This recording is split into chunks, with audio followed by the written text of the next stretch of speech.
Megan and Ashley, thank you so much for the opportunity to chat with both of you. Congratulations on the next season of Mythic Quest. We couldn't have been more excited to watch this. My wife and I watched it over the weekend. She looked over at one point and went, "How is this series so good?" Okay. For so Thank long. you. Does that mean you watch a lot of trash? And she's like, "Why are you watching such a good show?" Sometimes I have to watch trash. Okay, for the job. But Mythic Quest is one of our favorite shows, and I couldn't be happier to talk with both of you, especially now. I feel like as an audience, as fans, we're getting the payoff of getting to get into these characters' personal life. Megan, tell me, how excited were you guys to be able to dig even further deeper into their relationships, into their home lives a little bit, to see who these people are behind the video game work? Yeah, I mean, what's great about an ensemble workplace comedy is that first and second season that you're focusing on these like the core, Poppy and Ian story, but you're setting the stage for all of these amazing, and because you work with them all the time, you realize how insanely talented your ensemble is. So you're just lying in wait, like, ooh, we're gonna get to dive into, Brad's backstory or Rachel and Dana's relationship, and you just know that that's like out there for the taking, and then so it's exciting from a writing standpoint because we definitely didn't show up this year and go, what are we going to talk about? Like, David and I also work on Sunny, and when we started season 16 of Sunny, we were like, what hasn't the show done? But there's so much fresh landscape for us to plow. I'm losing it. Ashley, take over. No, yeah, it's a really fun experience when you've spent enough time with characters and you know your cast well enough that you can start mixing and matching and doing other things and making discoveries. Like, I don't know when we decided that Brad counts calories. Oh yeah, that was like a weird thing that started infiltrating the show. But now that's just a part of his character that now just goes forward, So there's lots of discoveries in the writers' room and also on set that influence everything. And the him betting hair thing, that was from an improv. That was like an improv that they did in like one scene in the first season, and we're like, you're a weirdo that collects hair now. Canon. Done. Yeah. Canon.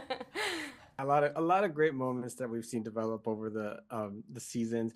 Rachel, tell me about your relationship with Dana, because of the fact that, I mean, we saw you both start, almost technically at the bottom of the company, just testing things out, and then now we see you in a position of power. She's in a different position of power, and trying to balance all that out. I found that to be quite the interesting storyline. Thanks. Yeah.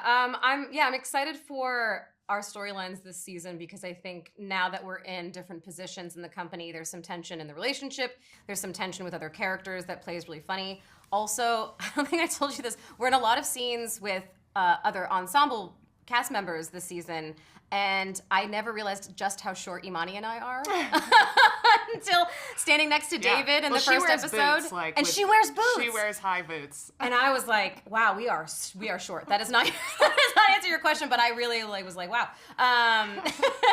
But I think the really fun thing about this show is that it has all the comfort and humor of a sitcom, but the characters do get to do different things. I think we sort of realized, having them as testers was really fun and funny, but we're literally locked in a box, so it makes it hard to get people to play off of each other.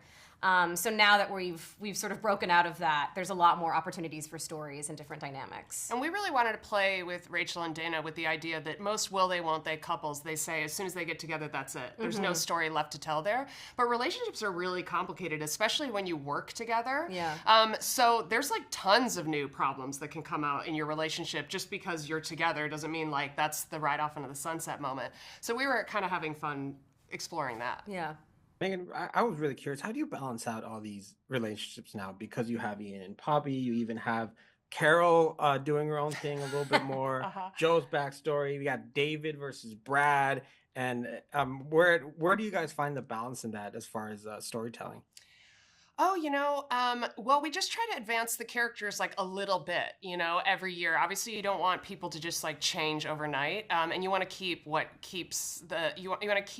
things that are most central to that character. So we don't want Brad to suddenly get totally mushy and start telling everybody all of his feelings. But within that, we want to give him challenging experiences. And this year, it was okay, instead of being on the management side, you're on the creative side all of a sudden. You're trying to help out the artists, which is totally new for him.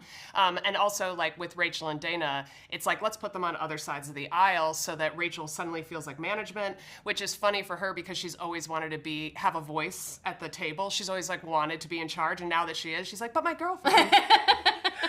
So that's all, really fun. But we just balance it by, at the beginning of the year, we have long conversations about who the characters are, what they've experienced, where we would like them to go this season. And we talk to the actors about it as well, and they bring a lot to the table. So, yeah. It really feels like just a really great core group that I hope we get to stick with for a few more seasons. Thank you so much for your time. I appreciate the show. I appreciate both of you, and I hope to talk to you again. Say hi to your wife. Will do. Thanks. Bye.